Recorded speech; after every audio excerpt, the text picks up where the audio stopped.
Hello, everyone. Welcome to Popcast on the Rocks, episode 137. We're a podcast that talks about pop culture things that interest us, and sometimes there's whiskey. My name is John, and I'm joined as always by Andrea. How's it going? Good, good. How about yourself on this Tuesday evening? We rarely do Yeah. podcasts on this day, so how's your hmm Tuesday been? Yeah, it's been good. Managed to get out of the house a little bit just for like groceries, haircut, that kind of thing. But all that feels really good now, and you get to. I mean, we It's enjoyed amazing, walking around like Target with a coffee, anyways. But really now, yeah. so. No, it's amazing, when you're a new parent, what passes for, like, me time and, like, enjoyable outside the house time. You're just like you said, running an errand is like, "Ah."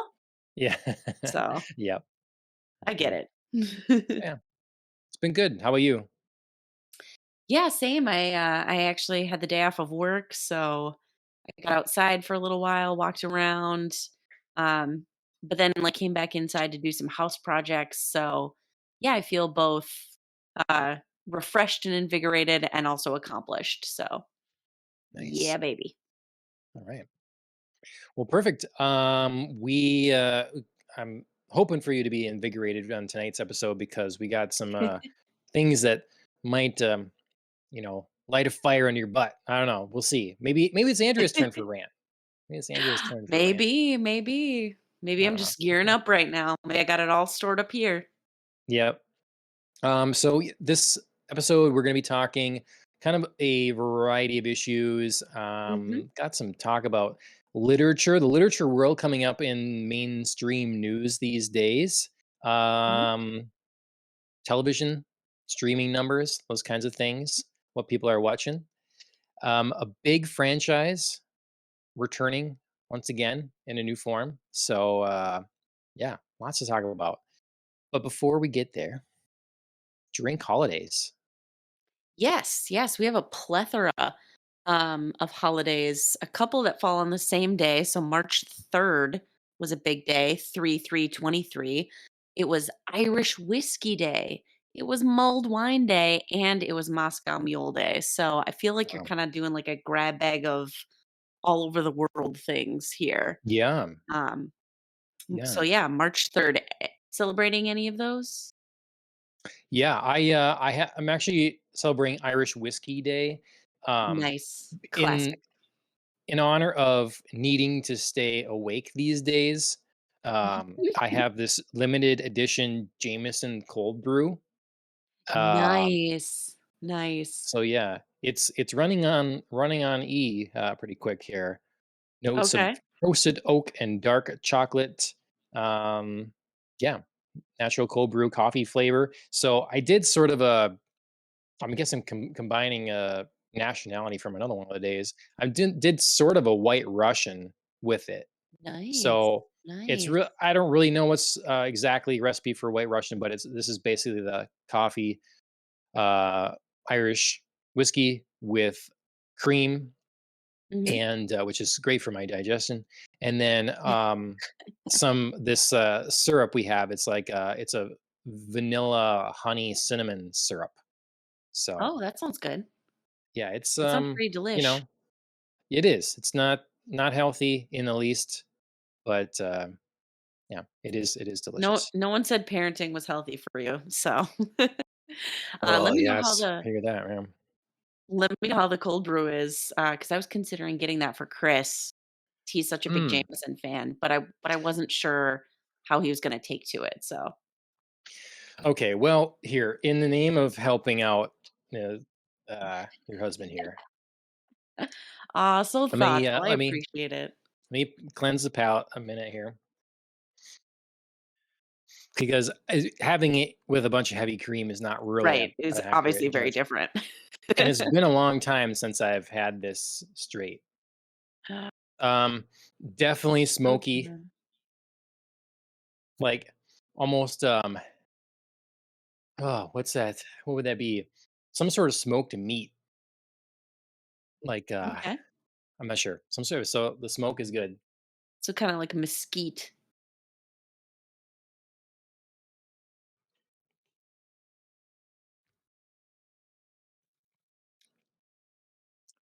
Yep. Should get it for him. It's good. To get You it? can drink Okay. it you can drink it just straight like this or on the rocks, and it has, like, I mean, I don't know how you wouldn't like it. And then Okay. after you, like, kinda get a little air on your palate, then the coffee starts coming through. Because as you Okay. drink it, so notes, the mesquite is a good call. That would be the smokiness you get there really. You hit, on the tongue, it really does taste like a Jameson, and then, Sure. kinda the after is, brings out the Is coffee, so is the coffee? Okay. Yeah, it sounds like he'll like it, so I shall add that to my welcome to fatherhood for a second time list. yeah. Perfect. Um, Yeah. all right. Well, March 3rd, you're celebrating. I, of course, am not. But for anybody else who's checking around out there, holidays also include another major one on the 5th, Absinthe Day. Uh, that is not for the faint of heart, depending on what kind of absinthe you are going for. And Mhm. then today is the second day of the Jewish holiday Purim, and Mm. that is known. There's like texts about actually like the drinking of wine, which is required. Although some interpretations say like, and actually no, it isn't. But that's why it's kind of like listed among the drink holidays is because of that reason. So, Sure. which I learned today. So Nice. the Yeah. more you know. Renato, thanks for jumping in the chat. Glad to see you Hey, here. Renato. I almost did the wine thing. We have a bottle of wine Mhm. open. It's a Snoop Dogg wine, which I saw some people on a The podcast recently talking about. It's like this is terrible and stuff. And Is it the I beg to rosé? differ. It's not. I have had it though, Oh, and okay. that's good. I think it's to me what you would want from a rosé. Mhm. This is another red, but I don't recall which kind Okay. specifically. But yeah. I've So only had the rosé, and yeah, that was pretty good. I mean, I feel like going to some sort of celebration of Purim and like bringing out cracking the Right. yeah why am I blanking on his name now, the Snoop wine. So yeah. Is he back to Snoop Dogg Um. now? Can we call him Snoop Dogg instead of Snoop Lion? That was a phase, Um. right? I have no idea. I have zero idea. Unfortunately. We'll go with Yeah. it. Perfect. Um, well, yeah. Again, thanks Renato for jumping in. Those are the drink holidays. Cheers to everyone. Mhm. And let's talk our weeks. What have you been up to? Yeah, kinda mirroring our topics tonight. Had a grab bag of a week. Um, Caught up on some webtoons, most notably one that we've reviewed on the podcast before, Maybe Meant to Be. Looks like we're through the same episode of that. Um, I am working on catching up on The Mandalorian because, of course, season 3 just got dropped. Chris is very excited and very like anxious to get started on the season and won't do it without me. And I figure I owe it to him for all the ones that he's waited for me and I waited for him. So catching up on The Sure. Mandalorian, revisiting an old favorite on HGTV. It's not anything that's terribly well known. It's not like their flagship show or anything, but I love it. It's called Ugliest House in America. And basically, if you know Retta from Parks and Rec, she is the host of that show and she just travels around the US looking at ugly houses. And basically, the ugliest wins a makeover, and I love Okay. it. I Yeah. I just love, like, seeing the weird random crap in people's houses and, like, what people think Mhm. looks good. So And it's amazing what they end up doing. All those shows. It's yes. like, Oh god, yeah. wow, the end result. Yeah. Yeah, it's yeah, the final house, whatever they do to it is always stunning, but yeah, there's some real trash pile houses out there that should probably just be probably just be set on fire, not even attempted at renovated, but Hmm. it's really fun. Nice. And then I started a brand new show, uh, that I've been really, really excited for, and I've been waiting to drop on Amazon Prime. It's the first episode of Daisy Jones and the Six, which is based on a novel by Taylor Jenkins Reid, which is like a loose historical fictive biography of the band Fleetwood Mac. Oh, So okay. Interesting. It I mean, yeah, it's kind of a cool time jump back and forth, like interviews with the band about like the rise and fall, their success, like their relationships with each other. Again, all loosely based on, what's been pieced together from the history of Fleetwood Mac and their kind of skyrocketing success and then their breakup. So I mean, I've only seen the one episode so far, but really enjoyed it. So highly Nice. recommend checking that out. Cool. Sounds good. I want to Mhm. say hello to MJ in the chat. Everybody, make sure that if you Hi. frequent Twitch, or even if you don't, go to Twitch and follow MJ Honeybee for some Mhm. fun gaming streams. I was able to play with her and one of her friends, Stamos, a little bit last night on the stream. Nice. What'd you I'm play? definitely a noob at Dead by Daylight, but Oh, okay. still giving it a go. So, Mhm. You yeah. good sport, you. Yeah. Let's see. Oh, Alan's wondering if I squad streamed. No, I did not. If I get more time sometime, that would be fun to do. I don't know if you have to have a certain like number of followers to do that, or if anyone can do that. But yeah, but that would be fun to do sometime for sure. So, yeah, my week I've definitely been. Oh, yes, maybe meant to be, as you mentioned. It still continues to be great and surprise. A lot of fun. So I also like delved into the like poking through the new Nintendo Switch Online stuff a little bit more, and I came Mhm. across a game that is the exact kind of game I've been wanting to play for like in between feedings of the babies and stuff like that. Sure. So it's called Kuruin, and it's like this game for the Game Boy Advance that you play these little characters, and essentially you're in sort of a ship that rotate is like two bars that rotate around a central point, and it keeps Okay. rotating in a specific direction, and you have to manage your way through a course without touching the Oh, walls and stuff or whatever. sure, okay. And then it gets more complicated where you got to hit the springs to reverse the spin of the direction, all this stuff. It's very simple mechanic and exactly the kind of thing. Like it's just cute and quick pick up and play, put down, you Mhm. know, so that was a lot of fun. Um, I haven't touched it for a little while now because all of a sudden I really started getting into Metroid Prime Remaster again. We were playing some more Harry Shocking. Potter. Yeah, we were playing some more Harry Potter, some Hogwarts Legacy, and we come to like we're probably overstimulating the kids a little too much noise, too much TV on, a little bit of stuff or whatever. That's what it seems like. So we've been playing on the Switch a lot more, and I'm kind of Sure. thankful for it because I've just been loving Metroid Prime. I'm shocked at how great of a job they've done with this so far. Mhm. Um, it's very pretty. It controls really fun. I feel like I'm flying through it. I'm also surprised I made it so far as a kid.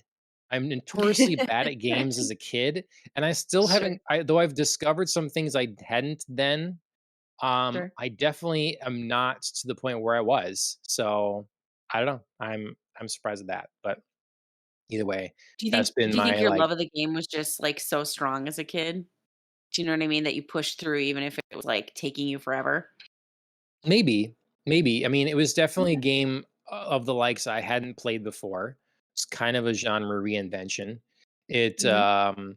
and it really had an atmosphere and that spoke to me. It was like my Alien before I knew what Alien was and how much Sure. that would Yep. resonate with me. Like there are those, Metroid is very derived from Alien. In fact, making Mhm. Samus, the female protagonist is like, I mean, the villain in there is named Ripley. Oh, or Ridley, Alan says. I thought it was Ripley, but I'm not a big Metroid person other than this. So I'm just very Sure. excited. I'm hoping this also gets me back into some other 2D Metroid games. So yeah. Yeah, Alan knows Ridley. He's got it. So yeah, that's been my week. I hopefully will manage to beat this. I'm hoping maybe, and then I'll do a full review. I've been taking oh yeah, Ridley Scott. Thank you, Alan. Perfect. Oh, sure. Um That makes sense. Either yeah, way, I mean, Ridley, Ripley. yeah, yep. Kinda Alan, keep me from yeah. looking like a fool here. Perfect. Um, all right. So we've got some news to cover, but I do want to talk about this one other video game related topic because Sure. though I hadn't seen it, there was a lot of allegedly, it keeps coming up. The price of video games. Mhm. This last generation, PlayStation sort of announced they're going to $70 for their main games. Xbox held off a year, and now they're going to be doing $70 for their games. And now it looks like the next Zelda game from Nintendo is going to be $70 as well. It's a $10 price increase. Some people are incensed at the idea that Zelda is going up to $10 because it's not going to a new generation of systems. It's still in the same system Mm, going to sure. it's not like, oh, here's the next gen thing, and now with the next gen or whatever. Right. But people have problems with it going to $70 to begin with, anyways. So I wanted to bring up that, see what you think about it, and also bring up the idea of my friend Adam. He now, as Mhm. an adult and a parent of two, says that for him, he doesn't the subscription based thing for games is not the model for him. So he does buy games per game. So he's not one that's Yep. like, I'm going to be invested in Game Pass because I'm Yep. just not going to be playing enough. But then also that value of the game for him, he likes to look at it like dollar value per hour. Like literally, can I Mhm. get a dollar worth of entertainment per hour? Mhm. So like if it's going to be a $70 game, I better get 70 hours out of it, thereabouts. So Sure. those are my two kind of things. The kerfuffle about the $70 price point, the change. What do you think about that? And then how you see the value of gaming, and if you have any sort of benchmarks personally. Yeah, so I would say first of all, I mean, price increases always suck. Like nobody's ever going to be like, "Oh yes, please increase my prices by, whatever." So it's so I mean, it's not exactly like negative reactions to this are shockers. Um I do see the point more in something like being incensed about something like Zelda where you're not getting like new model because I think we're just sort of trained now to expect a price increase when you're getting like a new system or you're like, they're releasing the latest gen of, you know, it, it just doesn't seem as shocking to me. Am I happy about it? Again, no. Um, is it more expected? Yeah. So I don't love the $70 price tag, but if you're talking value, I would say that for me, when I first kind of read that, kind of dollar an hour out of this, um, I would say that that probably feels to me a little bit l- low or high, depending on how you look at it. Um, I would say for most things that you buy, a dollar, stretching a dollar per hour of entertainment is infeasible. Hmm. You pay like $20 for a movie. I mean, if you Yeah. think about that kind of ratio or so I would say, for me, I think it's more reasonable to expect something like 2, $3 an hour at least. Yeah.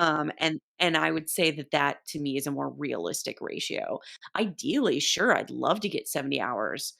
And depending on how good I am at something, absolutely can I stretch something into 70 hours? Probably. If I knife my way through Borderlands, absolutely I can. Um, but yeah, I think that's just a little bit unrealistic. I mean, as a parent, obviously you're always looking for like ways to maximize your enjoyment and also price tags on things because hey, shocker, no newsflash here, kids are expensive. Um, but yeah, I would say that to both of these, looking realistically, um, nobody didn't think $70 games were coming. Um, yeah, can I be mad about it? Sure. Am I still gonna pay? Probably, especially for things I love. I just might be more judicious about, trying something out. Yep. And Yep. yeah, to me, 2 to 3 bucks an hour, that's a solid rate of return. Yeah, I agree. The price should be higher with that hourly rate. You look at an album, maybe it's $15, and it's maybe it's an hour, or it's under an hour, or something like that. Mhm. Definitely movies, as you said, games, but And that's part of the thing why I think sometimes these companies have trouble making games, because you do have this sort of, and making money off them. You do have this, some people Right. have this expectation that, okay, I'm going to buy this 60 or $70 game and I'm going to play this for the next year because I love it Mhm. so much. So I want to have, I do want to put 100, 150 hours into the game, which you can on a lot of games, but that Yeah. requires a lot of extra development time. Mm. If that's the kind of value we're demanding, I think we're gonna be in trouble, and that's, will lead to the further consolidation that we're seeing in the market. And I agree. the other element, I appreciate about not being part of the subscription model. Can we be part of the subscription models for everything? Like we obviously have that for streaming right now, Right. music. So, do we want that for gaming as well? Especially if a lot of people do find those games that they invest a lot of time in, you know, I always think the average, PlayStation user probably plays like 2 games a year. They sort of have their regular game they play all the time, like Call of Duty or GTA or something like that. And then they play like one new big PlayStation exclusive Yes. partway through. That's Yep. mostly what they do. Um, yeah. So, like, is the subscription model worth it? Because right now, what we're going to get is we're going to have these companies. That's the other thing, is like, is it wise to have a business model that must be upheld by a monolithic mega corporation from another element of its business? Like Microsoft's gaming division could go down now and it wouldn't matter. It would matter zero amount. Like the stock would probably barely take a dip because they don't make their money there. So they make money in Right. other places, even if they do post a profit. That's not my point. Like it's peanuts compared to where they really make a profit. Right. Lots of companies have this. Amazon, they're spending so much money on like the Lord of the Rings stuff that could all go away and wouldn't matter at all to the bottom line. It just wouldn't matter. So these things, like, is it good to have businesses that are kind of built this way where they don't have to themselves be profitable? Because I feel like that's part of the reason we get lower quality a lot of times is because they don't actually have to deliver. They Mhm. can fail and persist. Right. You don't have Because to give there's the this market what they idea of want. suc yeah, there's this idea of success later too, I think. There's like a down the Right. road payoff. Yeah. Yep. Hmm. Yep. Um. So yeah, I don't know if you have thoughts on that. It's definitely a topic that's going to continue to come up. It's like things we've discussed a lot, but yeah, video games value. Mhm. Okay, we'll jump into the news. We have a number of topics here. The first one is kind of this all-encompassing thing. I'll sort of introduce and to see where you want to land on or what your overall thoughts are. If you want to dig into any further details on them. Sure. So we've had this like run of news recently that we're going to be Mhm. rewriting or tweaking, adjusting, going into classic literature and Mhm. for a more modern audience. To me, it's always like the Mhm. scariest thing anyone can say when working on new projects. We're going to update this for modern audiences. That means change a lot of things. um, and okay, so whatever you want to do.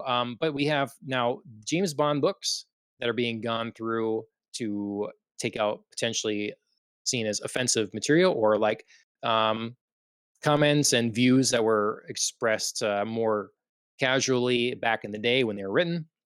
Mhm. um, we have the Ronald Dahl. I think that's how you say his name. Rolled Uh, Rolled. Okay. I've rolled heard people say rolled Ronald, doll. and I'm like, that's doesn't look like how it's spelled. Rolled Dahl books that were getting adjusted as well, and now we have. I just saw this today. Some fairy tales also from a division Yeah. of Penguin Books that are going. They're like going through and saying, where can we adjust these? Where can we make these seem quote unquote less problematic for today? Um, so I certainly have thoughts, but like I leave it to you. Where do you want to take this, or what do you think? Yeah, so my in reading all of these, my distilled kind of boiled down thought is um there's nothing wrong with reading through these books and going like that's problematic or like that's not a great thing to be writing about, or like, noticing Yeah. some sort of like potentially misogynistic, sexist, racist comments and being like, ugh, you know, Right. um, having that kind of reaction. My thought is we don't need to cover that up by rewriting this book and taking whatever it is out, changing it drastically so that, it doesn't make sense in the context of the time period. It doesn't make sense in what the context of a character would say or a plot line would happen. That's not, to me, the solution. If somebody is insanely bothered by this and, some sort of publishing house is like, listen, we need to address this because we feel X, Y, and Z about it. That is the literal purpose of an annotated edition of a book, is to present a text and then have context surrounding it that says like, listen, I'm a scholar, I did all of this research. Let me tell you about like the reference in here to X. It actually for the time means, X, Y, and Right. Z. That is the literal point of an annotated edition, and annotated editions are everywhere. So this is the solution to your problem. If you really feel that strongly to like that there's objectionable material, if there's questionable material, if there's material that you're just not comfortable with letting stand on its own, provide the context for the reader. Don't just like gloss over and pretend like it wasn't written that way because it was. I mean, things are the product of their time and there's no use pretending that they aren't. Um so yeah, so for all of these, like again, my distilled thought is you can see objectionable things absolutely, like there's no like let's not pretend this isn't a problem if you find it problematic, but different solution. You don't just like rewrite a book because Right. that's getting into some very slippery, dangerous territory. Now, if you are the actual literal author of that material and you decide, Right. like, I don't like what I did, you can rewrite your material. I mean, that's your Absolutely. IP, that's your property. Most famous example, Mary Shelley rewrote Frankenstein. There's two seminal editions. There's millions of editions of Frankenstein, but there's two seminal editions, the 1818 and the 1831. And she rewrote Frankenstein in 1831 to respond to like some ideas about how like her material didn't make sense. Like she sort of expressed some potentially objectionable ideas. So she's like, cool, like, let me just give this a drastic rewrite. I want to respond to some of this. I'm distilling a very like complex Sure. literary topic down into, two or three sentences that are very casual. But I find that completely different than, some other person deciding to rewrite her material for her. Because she not only rewrote and annotated her text, she like literally rewrote some of it because she didn't like it. Some argue with the husband with um her husband Percy Shelley. Like he kind of stepped in and made some commentary. Side issue. I swear I'm gonna be done soon. But yeah, so this to me says like who's suggesting rewriting these books? Annotated editions. That's the route you take if you really need to address something. Yep. Yeah, There's that's my well said. soapbox rant. No, no, I agree. I look at it from two angles that upset me. One is I think this doesn't come out of from the top anyways. It doesn't come out of like a good faith thing, like that. Maybe that's me being cynical, but I think that this is Mhm, one probably a way to like earn some points with some people, become eligible for investment, sort of business move. And then on the other mhm, hand, publicity, being like, oh, hey, we're in the news now, whether it's mhm, positive by some or negative by others. We're in the news now, and you'll have a whole onslaught of people that are trying to get the books before they're changed, whether they just want the original to like have that, or they think they'll be worth something someday or whatever. So you increase mhm, sales. So it's a kind of a win-win monetarily for them. The other element that I dislike is, again, we have companies and people that are in charge of things, properties, mediums that clearly don't respect it. Like the mhm, idea that you would take someone's literary work and just Mhm. change it because for Yeah. any reason, like the person that wrote that, the real authors painstakingly like obsess over the structure of their novel Mhm. and how the Mhm. sentence goes. Some people like it gets very lyrical, like whatever, like not just words on a page. It's Right. like taking a painting and just like, well, I didn't like the nose on that person now, and just doing it. Someone else just redoing the nose. Like you fundamentally changed the thing. And so Mhm. it just or it's Disney making all their stuff, at least it's theirs, they own it, but taking all their stuff and making it live action. Like it's just again a fundamental disrespect for the art that they're in Mhm. charge of. And so Yes. really not a fan for whatever your reason is. And yeah, good. Someone should read it and feel uncomfortable. You do learn something about where Mhm. you are in society today, where they were in society then. I remember in Exactly. school, they'd make us read words we're not supposed to say now because Yep. that was what it was then. And you understand it's part of a history lesson then along with it. So all bad. Well, This is and all bad. it's yeah, it's I mean, it's yeah. I agree with you. Like there's just there's no denying that you can't like gloss over like historical things, and you're glossing over like opportunities to learn from them if you do things like this, like Yeah. change entire passages, words, phrases, like ideas, whatever they may be, big or small, you're changing somebody's opportunity here. And yeah, I do agree that like unfortunately my solution, having an annotated edition of a book, it isn't as sexy. It isn't as like Right. big of a publicity stunt as like saying, be it, I'm ascribing motives to somebody potentially. Right. But if that is part of the equation, yeah, rewriting a book is going to get a lot more coverage than just like releasing an annotated edition because like I said, they are so common. So it's not as like, ooh, look what we're doing as, Mhm. potentially rewriting is. So, I don't know. I mean, my solution is far less like sexy of an option, but I think it's like the more genuine and I don't know. Provide I mean, it obviously provides you more opportunities to learn than just like Mhm. glossing over something and repainting it. What So, iambic that makes pentameter? me crazy. Shakespeare, right? Is that what it is? Yeah. Yeah, I mean, it's just changing words, so it's just not that anymore. That sounds like a No. great idea, you know? Oh god. Oh god. Oh god. Look at my whole body just wants to just Yes. All right.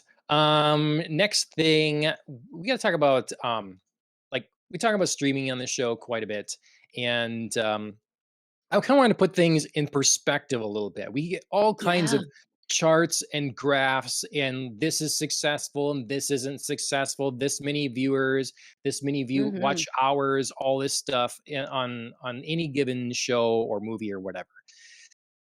Hard to like, it's one of those things. You can find any data sets to provide, the what you want as an Right. answer. What's why every movie can come out and be number one somehow or whatever, be the best thing in America at the moment. So, but I thought this was a pretty nice overall chart here. This is a Nielsen chart. They're known obviously in the business of like um, television watching.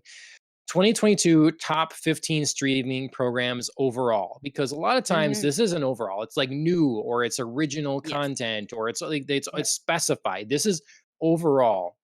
And I just want to like, to me, when I see this top 15, it kind of speaks to me in like where our culture is right now.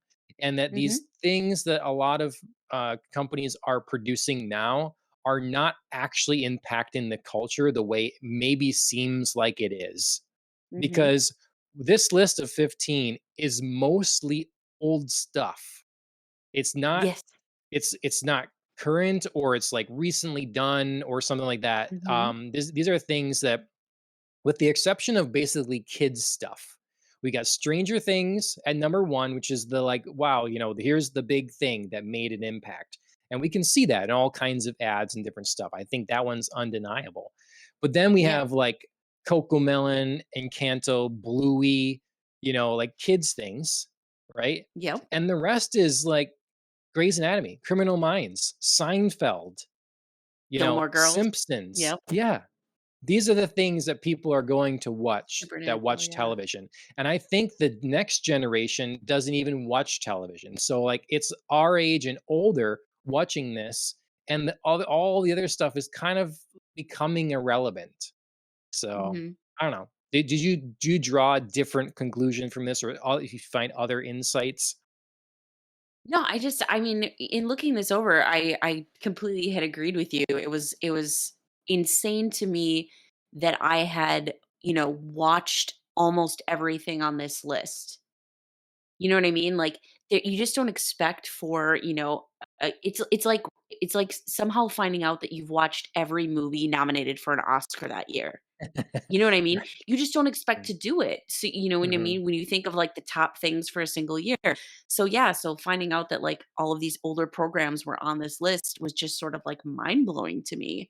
Hmm. Um, I mean, Encanto and Wednesday are like the only like truly new Yeah. things. Right. That is insane. Yep. Also, obviously, the other thing of note to me was like Netflix just still crushing it. Yes, right, absolutely. They bought the rights to the right things. Yeah, They really absolutely. did. They really did. They're, for all that we can criticize them sometimes and make, comments about some of their original programming, they know what to do to, like, bolster their portfolio in terms of, like, getting the rights to the right things. Yeah, yep, absolutely. Yeah, it just we talk all the time about Marvel things. You're watching catching up on The Mandalorian.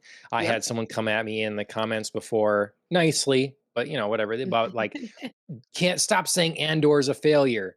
These are things like Marvel and Star Wars. Those are supposed Yep. to be the biggest freaking properties in the Western world, basically. Mhm. And they didn't make the top 15. How many shows Right. did Marvel release? None of them are here. Now, maybe one Right. of them was 16th place. I don't know what 16th place is, but you know, it's Yeah. just it's kind of a reset, a realignment of Mhm. where the audience is that's watching television, what they like, Mhm. what they're expecting, and I thought it was pretty interesting. Yeah, and I mean, I know we have, like, a little, news story here about, the reporting that Marvel will be cutting back on some of its programming and Yeah, reassessing how much it's putting out and the quality of what it's putting out, like, the format. And I think it's a good reality check. Like, this yeah, this is something hard and fast that was needed for Marvel to be like, "Yeah, we are really rushing out the pace of our stuff, and look, nobody's responding. So yep, we don't need to abandon our properties, which I could have them take a break from it, but I'll take slowing down as a first yeah, step. Like, really rethink your shows, how much you're putting out, rethink the quality." yep, yep. All right, you know, a property that I've had to rethink the quality of recently is that of the adaptations of one J.R.R. Tolkien. And Yes. Tolkien. And I was gonna bring it for show and tell. I actually got a graphic novel of The Hobbit. I guess it's been in print for a long time. Stop Yeah, it. so it's written by I wanna Chuck read Dixon. this. Because it's like historical comic book creator. Historic, not historical. He, he's alive.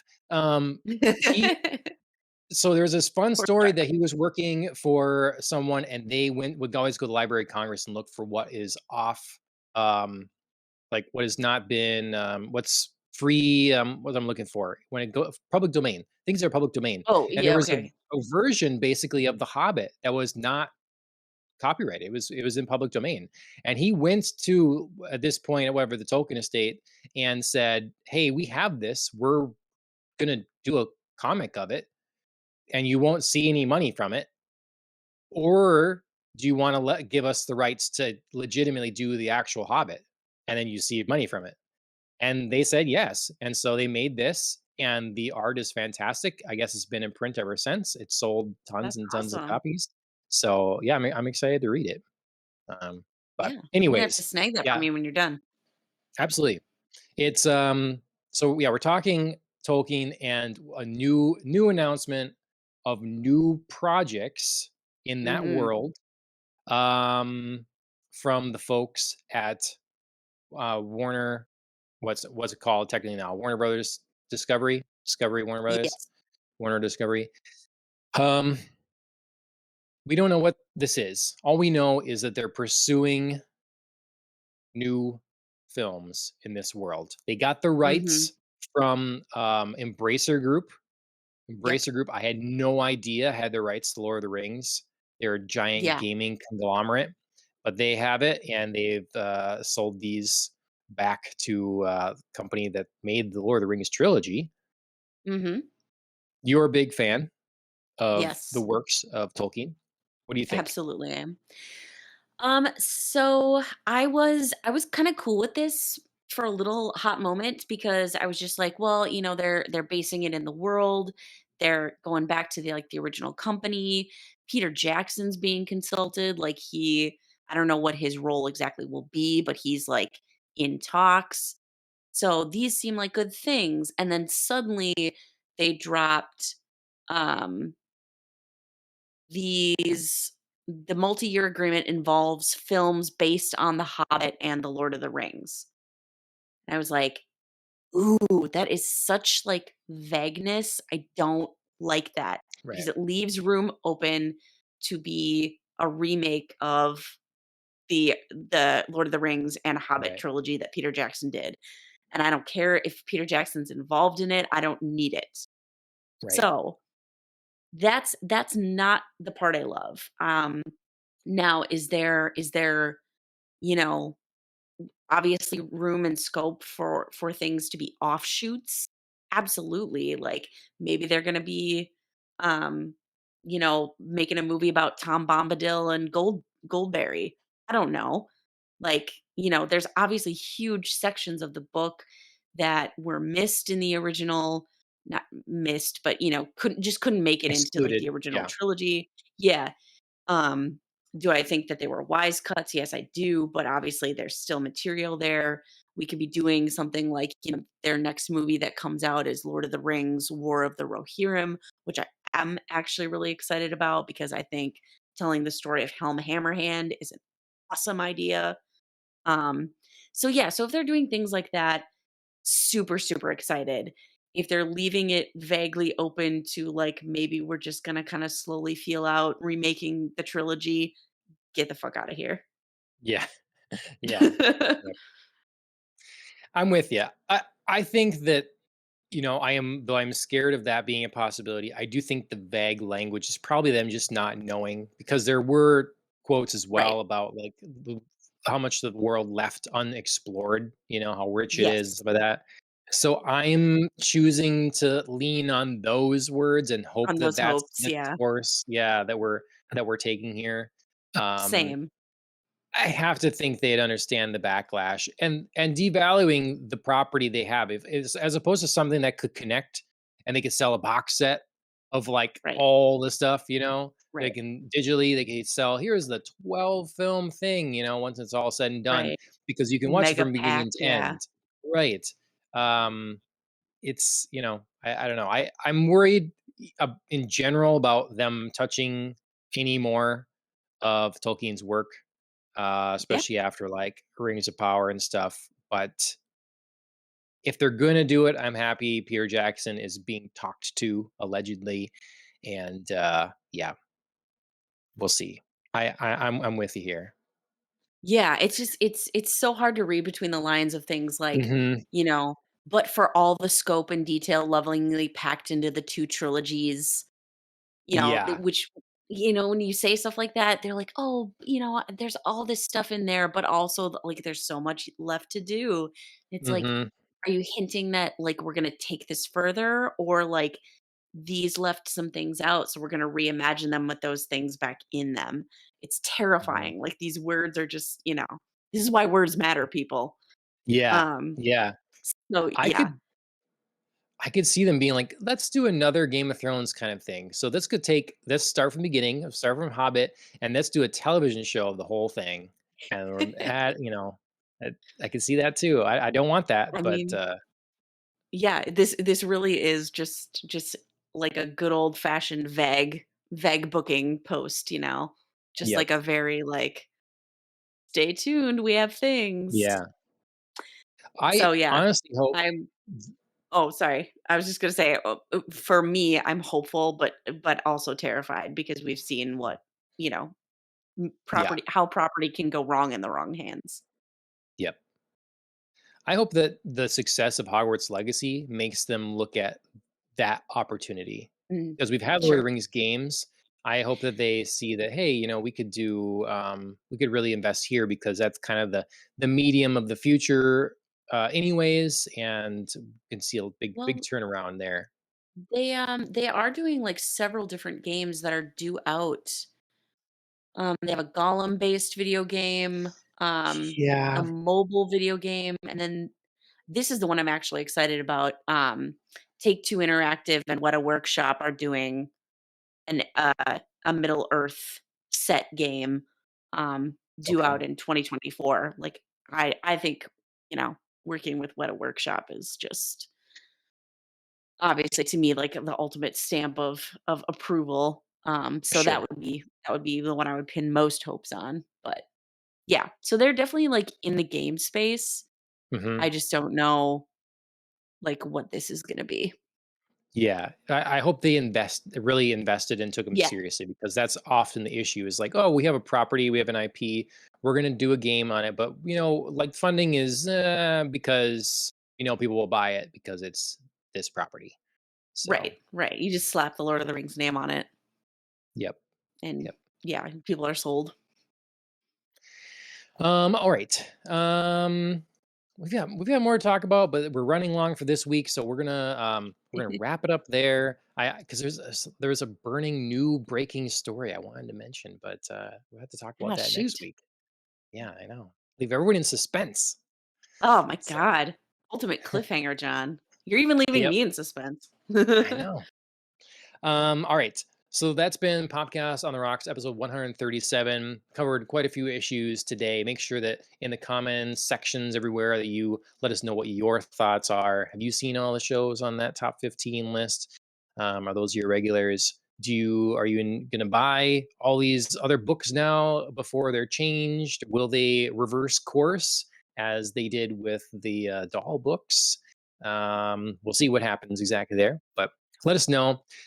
Twitter, Facebook, YouTube, Twitch. Those are the places we're in. We're also on podcast directories of your choosing. So Spotify, you can watch us in video format there. Apple Podcasts, please leave us a review. Um, MJ Honeybee, our friend, she was in the chat earlier. Make sure you check out her Twitch channel. I'll be playing games with her occasionally. Otherwise, regardless, there's a good community over there you can be a part of if you'd like. Killing the Flower. They wrote our theme song. You can check them out on Instagram and on music streaming services like Spotify and Apple Music. And I think that'll about do it from us. Mhm. Andrea, thanks again for joining me. Of course. As always, cheers, everybody.